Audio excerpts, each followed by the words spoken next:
Assalamualaikum warahmatullahi wabarakatuh. Apa kabar semuanya? Semoga kita selalu dalam lindungan Allah Subhanahu wa taala. Perkenalkan, nama saya Khairumi. Di sini saya akan menjelaskan tentang Ordo Cicadales dengan spesies pakis haji. Terima kasih saya ucapkan kepada Ibu Dewi Andayani SPD MPD yang telah memberikan kesempatan saya untuk mempresentasikan tentang materi ini. Adapun topik yang akan saya bahas, yang pertama yaitu Ordo Cicadales, yang kedua pakis haji atau cicas rumpi, yang ketiga perkembangan pakis haji, yang keempat reproduksi pakis haji, yang kelima klasifikasi pakis haji, yang keenam manfaat pakis haji. Baik, untuk materi yang pertama itu ada Ordo Cicadales. Nah, selanjutnya ada pengertian Ordo Cicadales. Nah, Ordo Cicadales ini berasal dari divisi Cicadophyta. Ordo ini dicirikan dengan bentuk dan susunan daun yang mirip dengan pohon palem. Nah, teman-teman dapat kita lihat dari gambar pakis haji bahwa daun dari pakis haji ini sangat mirip dengan pohon palem. Selanjutnya ada batang tidak bercabang, akarnya serabut, dan ujung daun mudanya menggulung seperti daun tumbuhan paku muda. Termasuk dalam tumbuhan berumah si Ordo Cicadales ini, dia termasuk ke dalam tumbuhan berumah dua. Alat kelaminnya jantan dan alat kelamin betina terdapat pada pohon yang berbeda. Nah, selanjutnya ada Cicadophyta. Cicadophyta ini terdiri dari sekitar 185 spesies. Batang dari Cicadophyta ini dia tidak bercabang. Dia hanya memiliki satu batang, dan batangnya itu pun tidak terlalu panjang, pendek. Jadi daunnya itu keluar dari batangnya tersebut. Selanjutnya daun-daunnya itu majemuk, tersusun sebagai tajuk di pucuk batang yang memanjang. Habitusnya menyerupai pohon palem. Nah, habitus dari Cicadophyta ini dia sangat mirip dengan pohon palem. Beberapa jenis diantaranya memiliki pohon amat pendek. Jenis lain dapat mencapai tinggi 9 meter, tetapi kebanyakan tinggi dari Cicadophyta ini sekitar 2 meter. Semua anggota Cicadophyta ini berumah dua. Jadi Cicadophyta ini yaitu tumbuhan yang memiliki yang berumah dua, yaitu di dalam satu tumbuhan tersebut terdapat kelamin jantan dan kelamin betina. Tumbuhan Cicadophyta ini merupakan tumbuhan biji yang primitif. Hidupnya itu di daerah tropis dan subtropis. Di Indonesia kita kenal dengan sebutan pakis haji atau cicas rumpi. Cicas rumpi ini merupakan tanaman hias. Akar bersimbiosis dengan ganggang biru atau Anabaina yang dapat mengikat nitrogen Anabaina cicadae. Jadi tumbuhan pakis haji ini dia bisa mengikat nitrogen pada akarnya. Jadi akar dari Cicadophyta ini bisa mengikat nitrogen seperti ganggang Anabaina. Selanjutnya ada pakis haji atau cicas rumpi. Selanjutnya ada pakis haji atau cicas rumpi. Nah, pakis haji menurut Anonim 2010, pakis haji adalah salah satu jenis pakis yang umum ditemukan di Nusantara. Tumbuhan ini biasanya ditanam orang sebagai penghias pekarangan rumah, dan batangnya mengandung pati yang dapat dimakan. Nama rumpi diambil dari nama seseorang peneliti berkebangsaan Jerman dari abad ke-18 yang pernah meneliti tumbuhan di Kepulauan Maluku, Georg Eberhard Rumpf atau Rumpius. Nah, selanjutnya ada morfologi pakis haji atau cicas rumpi. Nah, yang pertama itu pohon bercabang atau tidak dengan tinggi 1-6 meter. Nah, pohon pakis haji ini dia tidak bercabang. Dan tingginya itu dimulai dari 1-6 meter. Yang kedua, batang dengan pangkal tangkai daun yang tetap tinggal. Jadi pangkal tangkai daun dari si pakis haji ini dia melekat pada batang. Yang selanjutnya ada daunnya majemuk, berbagi menyirip, tersusun roset, batang sebagai tajuk di puncak pohon. Panjangnya sampai 2,5 meter, lebarnya 20 sampai 30 cm dan 50 sampai 150 pasang helai daun. Tangkai daun berduri tajam dan mudah menggulung. Ukurannya 1 sampai 2 cm. Nah, daun dari pakis haji ini dia tersusun berhadapan, dan ujung dari daun pakis haji ini runcing, serta di tangkai daun tumbuhan pakis haji ini dia terdapat duri-duri yang tajam. Nah, selanjutnya ada Strobilus terminalis, berumah dua.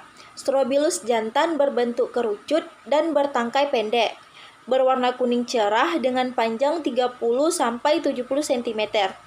Benang sari tersusun spiral, berbentuk baji, berakhir pada ujung yang membengkok.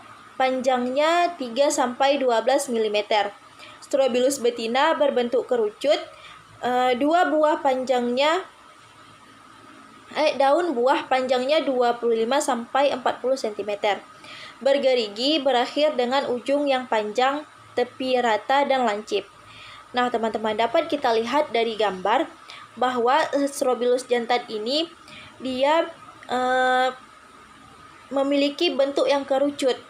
Bentuknya itu seperti yang ada pada gambar di bawahnya.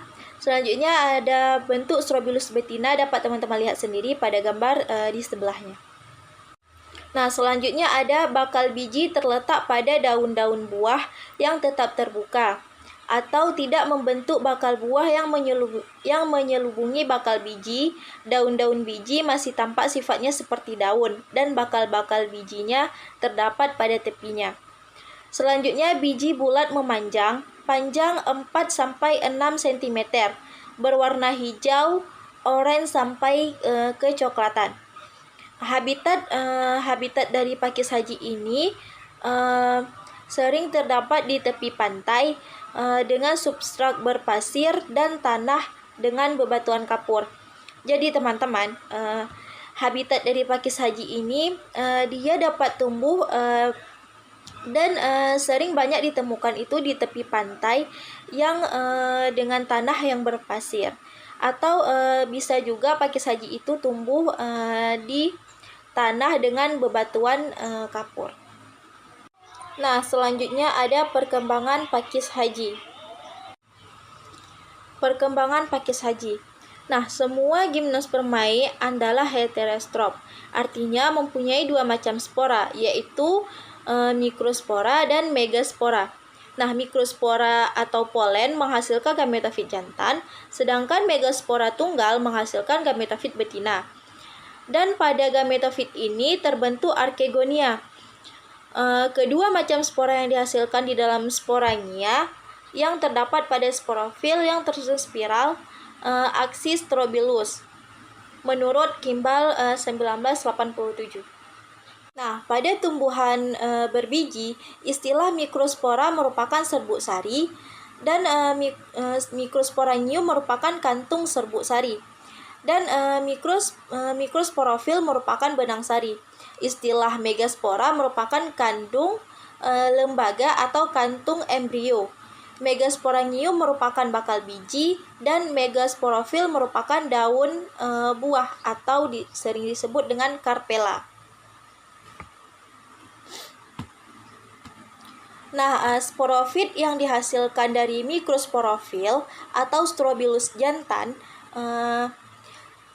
atau Sminat cones, sedangkan yang menghasilkan megasporofil dengan ovulum atau bersama megasporanya disebut megasporagiat atau Strobili betina. Mikrospora dan megaspora bersifat haploid dan berkembang sebagai hasil pembelahan meiosis sel induk spora. Ukuran dan letak strobili pada tanaman bervariasi. Nah, Strobilus jantan ini dia tersusun atas mikrosporofil, sedangkan Strobilus betina itu tersusun atas megasporofil. Nah, selanjutnya ada reproduksi pakis haji. Nah, reproduksi pakis haji ini yaitu organ reproduksi pada Gymnospermae disebut konus atau strobilus. Tumbuhan berbiji terbuka tidak memiliki bunga. Jadi sporofilnya itu terpisah-pisah atau membentuk strobilus jantan dan betina. Jadi pada satu pohon itu strobilus jantan dan betinanya itu terpisah, tidak misalnya pada sebuah tumpuan di situ ada strobilus jantan dan strobilus betina. Berbeda dengan tumbuhan Gymnospermae. Pada tumbuhan Gymnospermae itu letak sel kelamin jantan sama kelamin betinanya itu berbeda atau tempatnya itu berbeda-beda. Makrosporofil dan mikrosporangium yang tampak menempel pada strobilus betina. Letak makrosporofil dan mikrosporofil terpisah. Sel kelamin jantan berupa spermatozoid yang masih bergerak aktif. Tumbuhan pakis haji dapat bereproduksi dengan menggunakan tunas yang sering disebut dengan bulbil. Nah, di dalam strobilus jantan itu terdapat banyak antheridium yang mengandung sel-sel induk butir serbuk. Sel-sel tersebut bermeiosis dari setiap sel induk terbentuk 4 butir serbuk yang bersayap. Nah, pada strobilus betina terdapat banyak archegonium. Pada tiap-tiap archegonium terdapat satu sel induk lembaga yang bermeiosis sehingga terbentuk 4 sel yang haploid. 3 mati dan 1 sel hidup sebagai sel telur.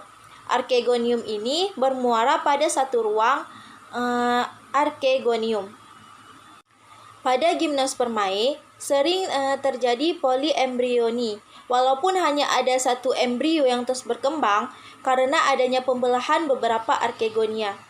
Air sudah tidak digunakan lagi sebagai media fertilisasi karena adanya pembentukan pembuluh serbuk pada serbuk sari yang berkecambah.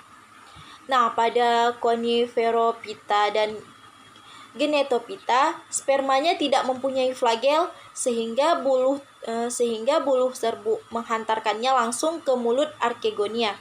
Serta pada cicas dan ginkgo, fertilisasinya itu merupakan bentuk antara kondisi pada paku-pakuan dan tumbuhan tanpa biji lainnya, yaitu spermanya mampu berenang bebas, dan bentuk pada tumbuhan berbiji yaitu spermanya tidak mampu bergerak bebas.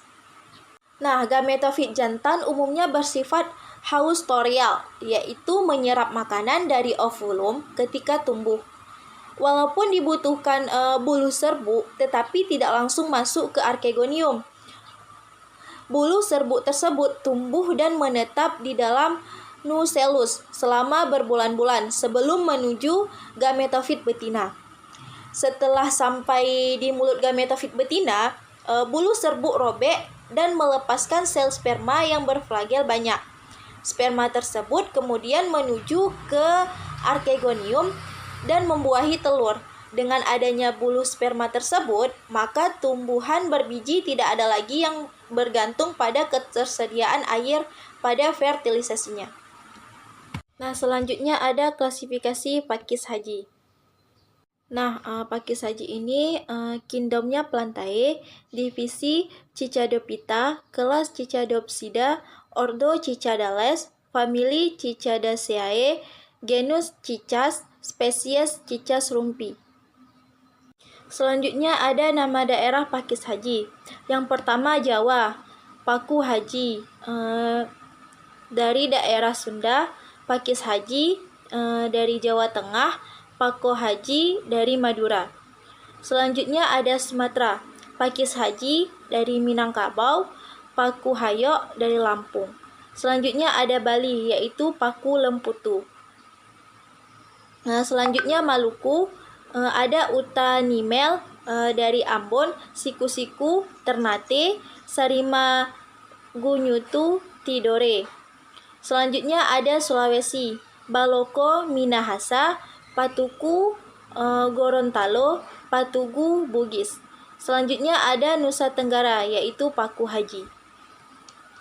Nah, selanjutnya ada manfaat pakis haji. Nah, manfaat pakis haji yang pertama itu bijinya dapat dimakan, diolah menjadi tepung. Yang kedua, daun yang paling muda dapat dijadikan sebagai sayur. Yang ketiga, batangnya dapat menghasilkan semacam sagu. Yang keempat, rambut batangnya untuk mengobati luka baru dan daunnya untuk pembersih darah sehabis melahirkan. Yang kelima, getah pakis haji ini berkhasiat sebagai obat disentri. Yang keenam, dapat digunakan sebagai tanaman hias.